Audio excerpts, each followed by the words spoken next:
اس غلط فہمی کو دور کرنے کے لیے قرآن مجید میں خود بار بار سمجھ کر پڑھنے کی تاکید کی گئی ہے۔ اللہ تعالیٰ کا ارشاد ہے افلا یتدبرون القرآن ام علی قلوب اقفالها، یہ لوگ قرآن میں کیوں نہیں غور و فکر کرتے ہیں، کیوں نہیں تدبر کرتے ہیں، کیا ان کے دلوں پر تالے پڑ گئے ہیں؟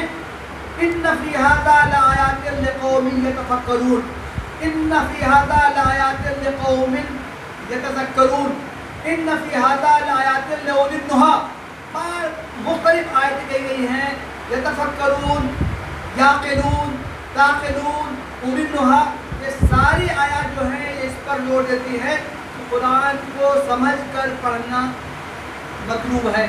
بے سمجھے بوجھے قرآن کو پڑھنے سے آدمی پر وہ تاثر طاری ہی نہیں ہو سکتا جو قرآن طاری کرنا چاہتا ہے۔ قرآن میں احکام دیے گئے ہیں، اللہ تعالیٰ نے فرمایا ہے فلا فلا فلا فلا کام کرو۔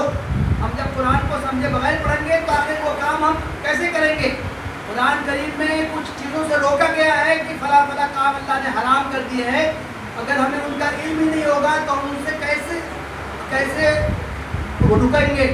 قرآن مجید میں اہل ایمان کے اوصاف بیان کیے گئے ہیں، کون کون سی صفات اہل ایمان میں پائی جانی چاہیے۔ قرآن میں بیان کیا گیا ہے کہ ایمان لانے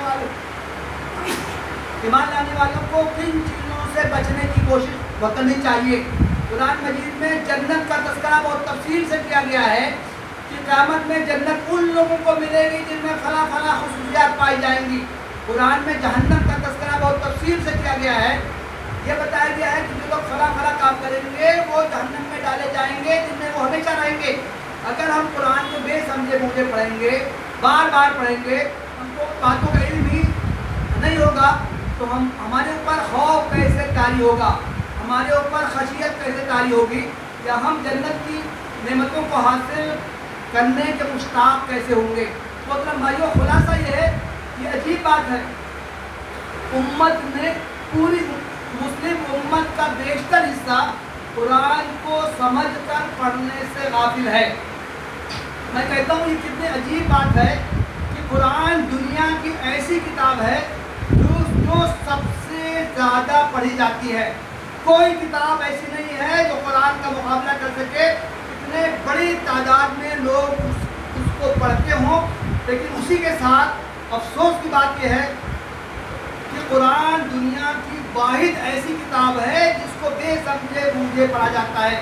آپ کسی ہائی اسکول کے، انٹر کے، بی اے کے کسی طالب علم سے پوچھ لیجئے کیا تمہارے کورس میں جو کتابیں ہیں کیا کوئی کتاب ایسی ہے بھی ہے کہ تم اس کو بے سمجھے بوجھے تو پڑھتے ہو؟ ہر ایک کا جواب ہوگا کہ نہیں، بے سمجھے بوجھے کسی چیز کو پڑھنے کا کیا حاصل ہے۔ لیکن ظاہر ہے کہ قرآن کے ساتھ مسلمانوں نے یہ رویہ اختیار کر رکھا ہے۔ سمجھ کر پڑھنے کا اگلا تقاضا یہ ہے کہ قرآن کی تعلیمات پر عمل کیا جائے، ہم کو معلوم ہو جائے کہ قرآن میں کیا احکام دیے گئے ہیں، ہم کو معلوم ہو جائے کہ اللہ تعالیٰ نے کن چیزوں کی تاکید کی ہے، ہم کو معلوم ہو جائے کہ اللہ تعالیٰ نے کن چیزوں سے روکا ہے، پھر عمل پر ہماری آمادگی پیدا نہ ہو تو ظاہر ہے کہ ایسے علم کا کیا فائدہ۔ قرآن پر مسلمانوں سے زیادہ غیر مسلموں نے کام کیا ہے، قرآن پر جو تحقیقات ہیں مسلمانوں سے زیادہ یہودیوں نے کام کیا ہے، قرآن پر جو تحقیقات ہے مسلمانوں سے زیادہ عیسائیوں نے کام کیا ہے۔ ان لوگوں نے ایسے ایسے کام کیے ہیں کہ مسلمانوں کو، مسلم علماء کو وہ کام کرنے کی توفیق نہیں ہوئی ہے، لیکن ظاہر ہے کہ ان کا جو مقصد قرآن میں خانیاں نکالنا تھا، ان کا مقصد قرآن کی ان باتوں کو جان کر ان پر عمل کرنا نہیں تھا۔ تو گویا کہ مسلمانوں سے اگلا جو مطالبہ یہ ہے وہ یہ ہے کہ قرآن کی باتیں جو معلوم ہوں ان پر عمل کریں، خود اپنے زندگیوں میں نافذ کریں۔ اور محترم بھائیوں، قرآن کے تقاضوں میں سے ایک آخری بات یہ ہے کہ ہم قرآن کی جو تعلیمات جن کا ہم کو علم ہو ان کو ہم لازماً دوسروں تک پہنچانے کی کوشش کریں، ان کو ہم بتائیں کہ قرآن میں یہ باتیں کہی گئی ہیں، ان کو ہم بتائیں کہ مسلمان ہونے کا تقاضا یہ ہے کہ تم ان باتوں پر عمل کرو، ان کو ہم تاکید کریں کہ فلاں فلاں کاموں سے کہ قرآن نے روکا ہے اور تم اس پر ایمان بھی رکھتے ہو تو پھر ان کاموں کا ارتکاب تم کیوں کرتے ہو۔ تو ظاہر ہے کہ ہم مسلمانوں کی مسلمانیت کو بیدار کریں گے، جب برانگیختہ کریں گے.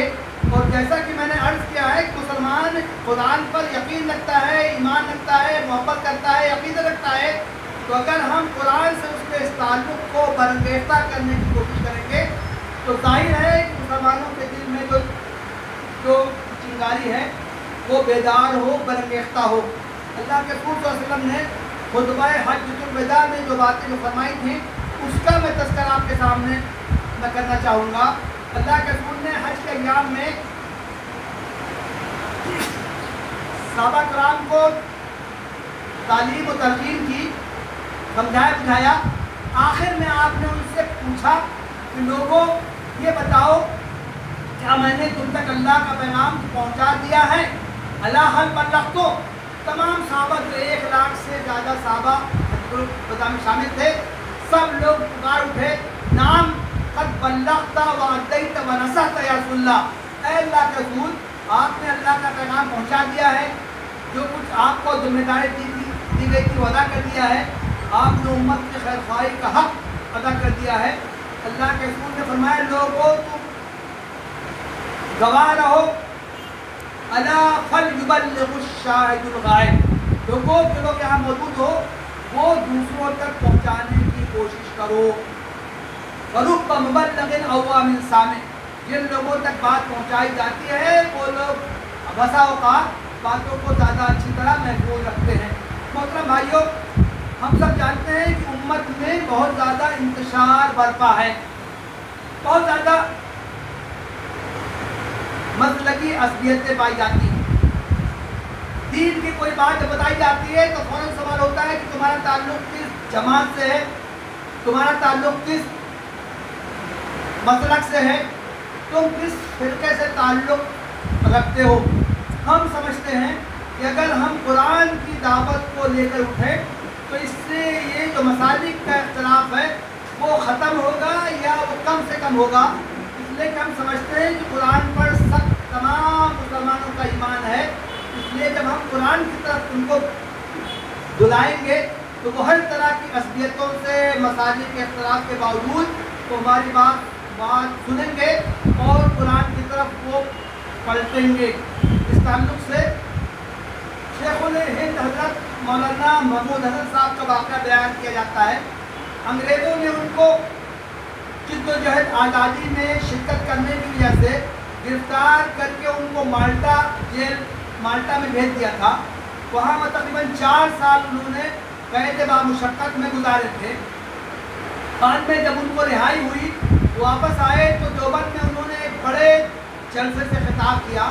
تو انہوں نے یہ کہا کہ مالٹا کی جیل کی تنہائی میں نے امت کی بدحالی پر بہت غور کیا. میرے سامنے یہ بات آئی کہ 2 چیزوں کی وجہ سے امت کا یہ جو حال ابتر ہوا ہے. ایک تو ہے کہ اس نے قرآن کو چھوڑ دیا ہے، اور دوسرے ایک ان میں آپس میں بہت زیادہ اختلافات پائے جاتے ہیں. اس لیے میں نے یہ عزم کیا ہے کہ اب میں اپنے آئندہ پوری زندگی انہی 2 کاموں میں صرف کروں گا. مسلمانوں کو قرآن سے قریب کرنے کی کوشش میں کروں گا. چنانچہ مولانا نے، ہم سب جانتے ہیں کہ انہوں نے قرآن مجید کا ترجمہ کیا اور اس کے بعد انہوں نے تفسیر کو بھی لکھنے کا آغاز کیا تھا، لیکن ان کا انتقال ہو گیا.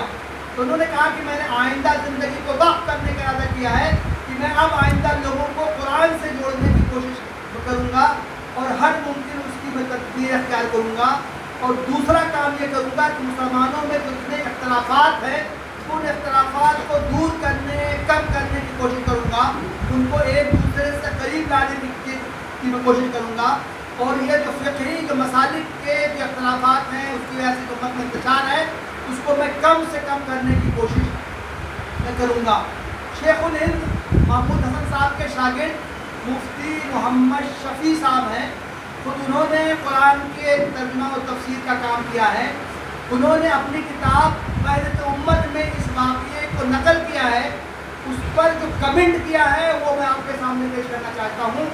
انہوں نے یہ کمنٹ کیا ہے کہ میرے استاد نے جو امت کی 2 کمیاں بیان کی تھی وہ حقیقت میں ایک ہی وہ کمی ہے.